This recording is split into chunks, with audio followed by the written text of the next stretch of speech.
Hi guys, it's Angel and I'm here with This is 50 and I got the lovely ladies from Black Ink, New York. Hi. Tati, Hello. Kat, what's up girls? What's going on? I couldn't wait to get you ladies up here. Well, thank you for having me. Yes, thank you for having Well, me again. Kat is here for the second time, guys, so you all know.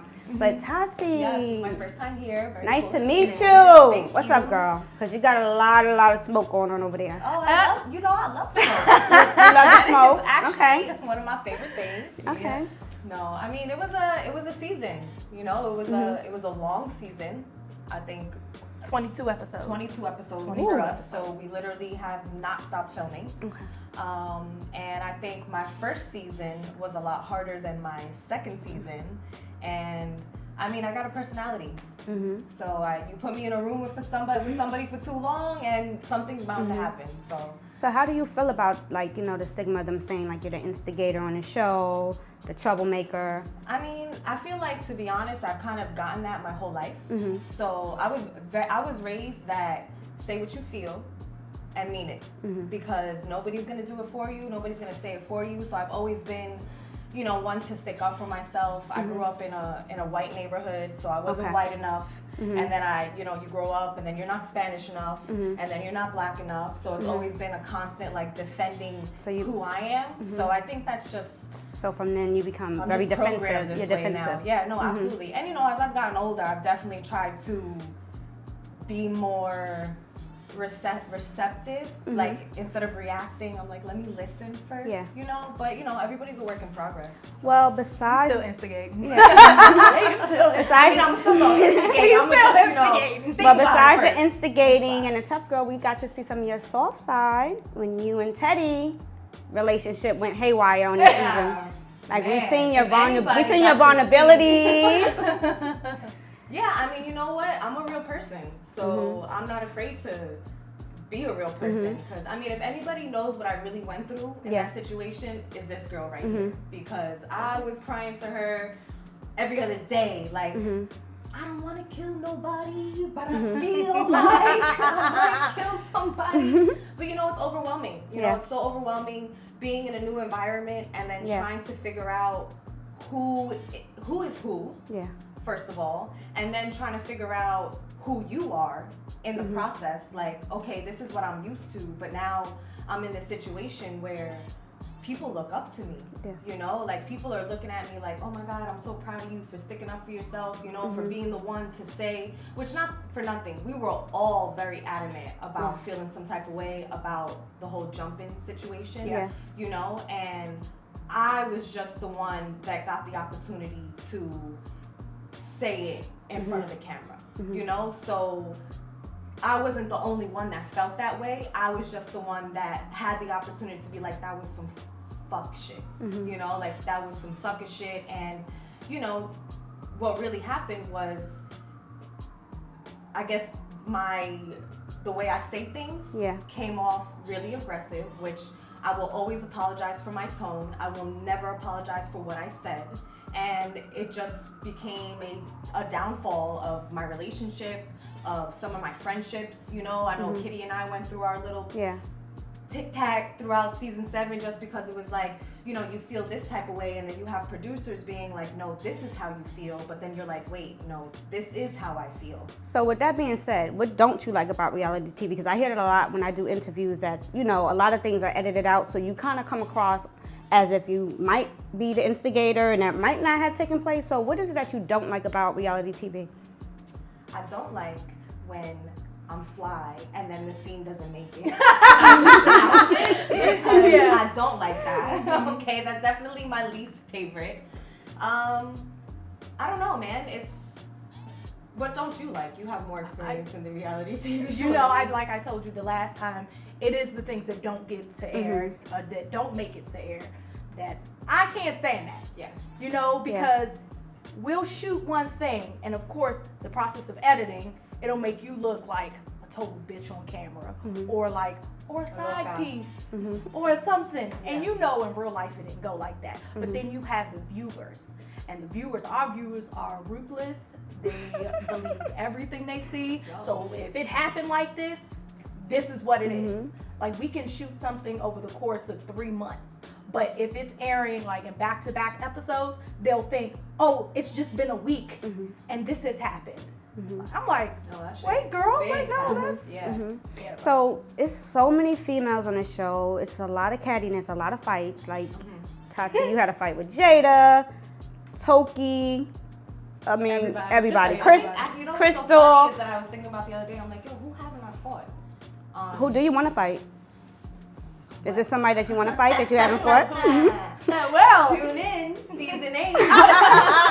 You can't let us. I want to know. No, I mean, I don't ever want to fight. Okay. I don't I want all the smoke. I don't ever like. Can't want the smoke. Yeah, no. I Get know the straps. Kitty off, you know, and I got her back, so we're definitely popping off season 8. But it's just like, you know when you be in the shower and you're like, okay, I'm gonna walk into this situation and this is what they're gonna say, and then I'm gonna say this, and then this is what's gonna happen. It does not ever work like that. You could literally practice things like, all right, this is exactly how it's gonna play out. But then, you know, like for example, when I got my promotion this season, right? You know, I was excited, you know, and my excitement came off a little aggressive, and I was just like, see, this is what it is, you know? Like, you gotta remember, I have an attitude, and I've been aggressive since the day I walked into the shop, which is something that you have to be. Yeah. You had the suggestion box. What was in the suggestion box, by the way? I want to know. Not a damn thing. Not a damn thing bunch was of in that suggestion box. Nothing? No, the suggestion box was, I had this. So they didn't take your suggestion box serious? No, and that's like what the problem in it is, because you come from really running a tattoo shop, you know? Like, I was really running tattoo shops. That's what I really do. Okay. And then you're thrown into a situation like this where it's like, okay, this is your title, this is your role, but it's just a role. Yeah. You know, ultimately. And it's kind of hard to place yourself when you are so used to things being a certain way. Being a female in the tattoo industry is already hard enough. Yeah. It's already difficult. We already have stigmatisms and just biases that we have to get over already. You know, same thing for males. Yeah. Every time I meet a male tattoo artist, I'm like, oh, you with that? You with that? But it's usually true. Which it is But usually wait, true. they said Teddy was a thought, right? Teddy's not a tattoo artist. He's just a thought. Okay. Damn. Okay. Because I was like, no, Tati, why? And you know, not for nothing, like, you know, I have a lot of mixed feelings when it comes to Teddy, because Teddy was one of the first people that I befriended. Teddy's always one. Would you get back with Teddy? Would I get back with Teddy? Would you get back? I don't think so. No? No, because as compatible as we are, we're not. Okay. And I don't think that, no offense to anybody, but at 35 years old, you got me fucked up if you think I'm gonna teach you how to use your words. Oh. That's not okay. 35. Isn't he? No, I thought he was. Whatever. Okay, well, speaking of Teddy, you're 30. Okay, so I'm like, wait. Okay, so speaking of Teddy, let's play a little game. I'm gonna throw out some names of your cast members. I want to see how you guys feel. Okay? So you're gonna go first. You're gonna go second. All right. Donna. First thing that comes to your mind. Love to love you, hate to love you. Donna. Love Donna. That's her baby. That is my baby. Everybody knows that. Caesar. You know what's fucked up? Because when you say Caesar, I just hear Donna, bald-headed bitch. It's like, you know what? No, let me say, I have a lot of respect for Caesar. I really respect what he did with the brand, with what he's building. You know, I think that he has a lot of people watching him, and it would be awesome if he was just a little bit more aware of that. But otherwise, I have respect for him to a certain extent. In a business standpoint, as an individual, kid, you could say. Katie, right? I was waiting for you because your face was looking like Thank no. you, next, never will. Thank. That's just Tuki. Toki? Damn. Tuki. Sorry. Toki. Toki needs to get her ass beat, to be honest with you. That's how I feel. That's how you go. That's really how I feel, because it's like, why Toki need to get her ass? listen, Toki, shut up. Like, for me, Toki is very talented. She is a phenomenal artist. I think that if she would just embrace who she really is and would just stop trying to just follow whatever she thinks she should follow and just really be who she is, she would just be so much more pleasant to be around. But because I personally feel like she is just constantly trying to prove herself, and I get it. We've all been through that, where we had to prove ourselves, but it's just like, yo, just be you.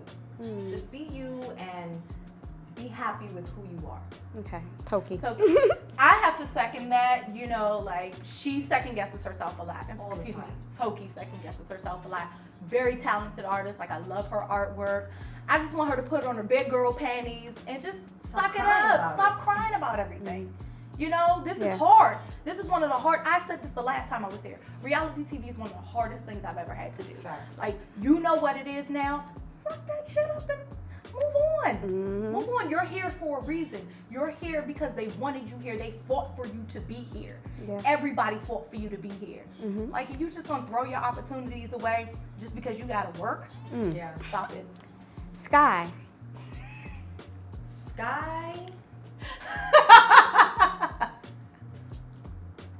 For me, Sky is like, it's almost like I want to be like Sky, but I couldn't. Mm-hmm. I think that Sky has, I mean, she's so powerful. Yeah. She's so powerful, and she knows how to use her power, and that's a powerful thing. You know, I don't have nothing bad to say about Sky. I think that sometimes she could be mean. Okay. You know, I definitely have been on the other side of her being mean. I think that, you know, sometimes she uses her experience as she uses her experience to justify her actions. Mm-hmm. But my whole thing is like, we all here. So it might have taken you longer to get here. You might have started from the beginning. Kudos to you. That's an amazing, amazing story. But we still all right here. Mm-hmm. So I don't have the same experiences as you, but I don't use my experiences against nobody. I use my experiences to grow. Yeah. So I think, same thing with Caesar. I have a lot of respect for Sky, for how she moves things and her business mentality. Just, you know, same thing. A lot of people look up to her, so she should just be, you know, more aware of it. Mm-hmm. Because sometimes the things that she says be crazy, Yeah. you know? That's reality TV. Yeah. Sky. I have to start off by saying this, you know, Sky has taught me the most about this business. I know what people see on TV is, oh, y'all beefing, y'all don't like each other. It's the complete opposite. Mm-hmm. You know, yeah, got a lot of respect for her. Absolutely. I would never take that away from her. I would never take away her experiences in this. And, you know, I wish her the best in all of her endeavors. Mm-hmm.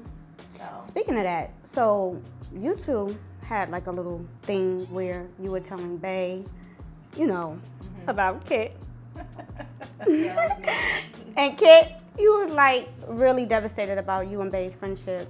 And it's good to see you ladies here today. So I was always wondering, like, when you see you have this stuff going on the show, and then you see it on the green screen, how do you take that? Like, if she says something about you that you don't like, or if she throws you under the bus, like, how do you guys deal with that? It's a job for us. Yeah. We all know that once we sit down in front of that screen, whatever we say, it's like, whatever. I'm gonna talk shit For the about ones you. who Gonna understand it, Mm-hmm. know exactly that it's a job for us, you know? no.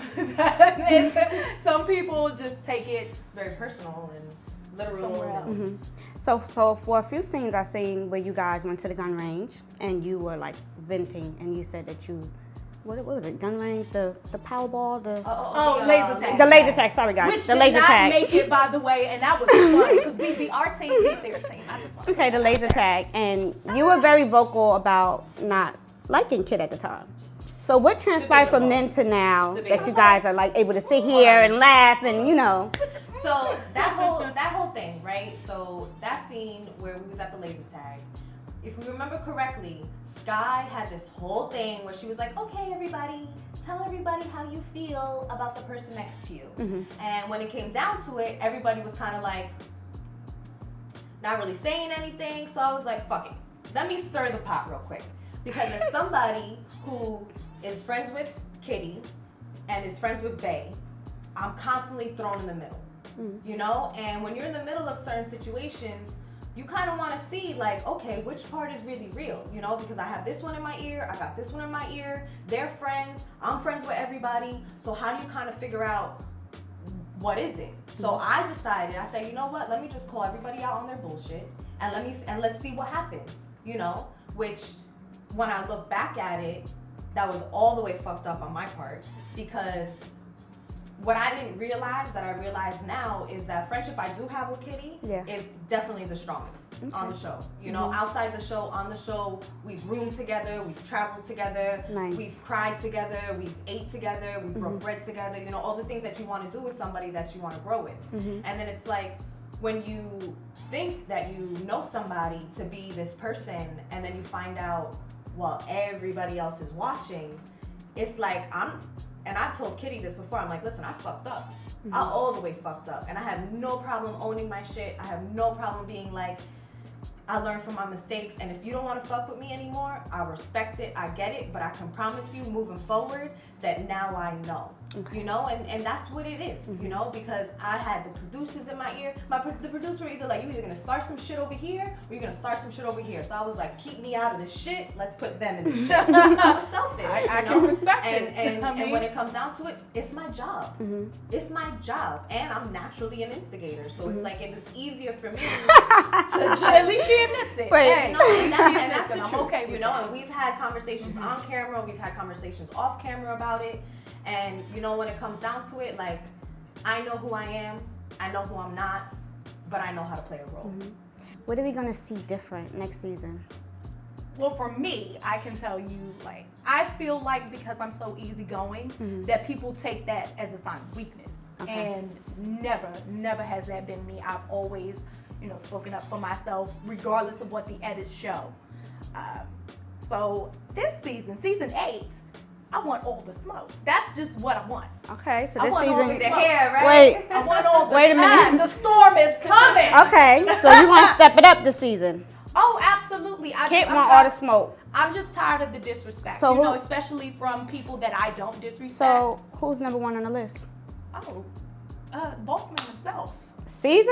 Woo! Boss man himself. Facts. You know, I'm really excited about it. no, because, you know, I don't know what I've done to Caesar or what I haven't done to him, but he always just has so much animosity towards me, and you guys don't get to see it on Maybe he camera. still likes you. That's a personal problem. That's not even an excuse. It's not. I mean, it's, You know, can 'cause still, it's you're like, a grown you know. man. Yeah. Come on, we're not in grade school anymore. Like, oh, the little boy likes Well, you. all grown men aren't grown, so you know they have a little crush. They pull your hair, they tap you, they do little things. So maybe he still likes you. I personally wouldn't be surprised if Caesar still liked you, but I definitely side with Kitty because I have seen it. I have been there for it. She has all the patience in the world. She is the last one to be like, "Brah," you know, that's not her style. That's not really, but it is who she is. So maybe you guys need to give Caesar an intervention because he seems to be Or some wilding. or some Like, Vaseline how do you guys feel stuff. about? I don't know. Oh shit! Hey. Some what? No, she ain't say nothing. I ain't never heard that trick before. She ain't say nothing. So with all of this going on with Caesar, it seems that everybody disagrees with Caesar, his behavior, the way he's running the business. What's going to happen on season 8? Are you guys still going to continue to work with Caesar, or? We'll see. Yeah. You know, I can't wait to see. I want to know. I want to know. I mean, I think we'd all be lying if we'd all be lying if we didn't say opportunities were knocking on our door. Yeah, Okay. absolutely. So it's We're all like- talented individuals. We're all, you know, very strong-minded, very Yeah, strong-willed. when you Yeah. love what you do, it's Yeah. you're barely working. Wow. Whew. Damn. Getting hot. It's getting hot in here, so we don't know what's going to happen next season. I got the ladies here. I mean, I'm loving their energy. I'm loving their personality. Anything else you want to give us before we go? Like, we might not know that's going to happen, or... Already told you. Oh, you know, she's the makeup diva. I want. Oh yeah. Oh, absolutely. I'm still doing my makeup thing. Yeah. I told you I have the eyeshadow palettes coming out. Okay. I want mine. Yeah, I got you. Oh, You got by the way, your brushes. brushes is everything. I'll be using your brushes. I'll use them today. Ah, I be trying, look, girl. I be see? trying. I be trying. Flawless. I'm getting there, but I'm Right. still watching my YouTube. I'm getting there a little bit. No, it's fine. It's fine. Of course, I have hair coming out. Nice. Yeah, so I'm gonna see what I'm giving. Okay. You Okay. know. And what about you, Tati? I mean, I'm always focusing on my body, my Mm-hmm. fitness. You know, I'm big in the gym. I'm Okay, cool. working on branding myself. And Nice. I've always thought about doing like personal training and stuff like that, but I feel like it'll take away my love for Mm-hmm. the industry. But I mean, a lot of people don't know. I actually do hair. I color hair. I've Oh, always- nice. I like your always hair done color, by the way. Thank you, That's thank nice. you. So just, you know, being very selective with my clients and Mm-hmm. just building a brand and living my best life and not getting pregnant. Oh, without a husband. Maybe Without And before we go, I have one more question that I'm pretty sure the viewers want to know. Because you're the VP and you're the brand ambassador, right? When are we going to see more tattooing? Like, literally, when I'm You're watching gonna- Black you're Ink, gonna I see want to it, see yeah. more tattooing. It's definitely So, gonna happen season okay. 1, for We've sure. complained We and have complained and definitely complained, made a and point. they act like they hear Guys, us. we They wanna- act like they hear us. Because we now. don't want to see 2 seconds and then it's a fight. We want to see, like, some real, No, you know. I agree. I mean, I think we have a lot of talent on our team, and you know, it's time to just showcase what we really do. Okay, cool. So before we go, ladies, can you give out your social media handles so everybody knows where to follow you and keep up with you? You go first. Okay. I've done this before. This is you're the newbie. All right. Go ahead. You can follow me on Instagram or Twitter at tatted, 2 T's _ tatted. Tatty. No, hold on. Let me run that back. Go ahead, spell it out for me. TATTED _ TATTI. That's my Twitter handle, my Instagram handle. You don't want to find me on Facebook. Yeah, you know, just send me a DM. I reply to my DMs the best way I can. And find me in the gym, but just say hi. Just wave. Well, for me, it's Schizovane. That's on Instagram, Twitter, and Snapchat. So it's ITSKITSOVAIN. And before we go, as per Tati, if you a hater, you get what? Cellulite. And can I get the strap, ladies? Get the strap. You know, I'm still sticking to my get the strap. Okay.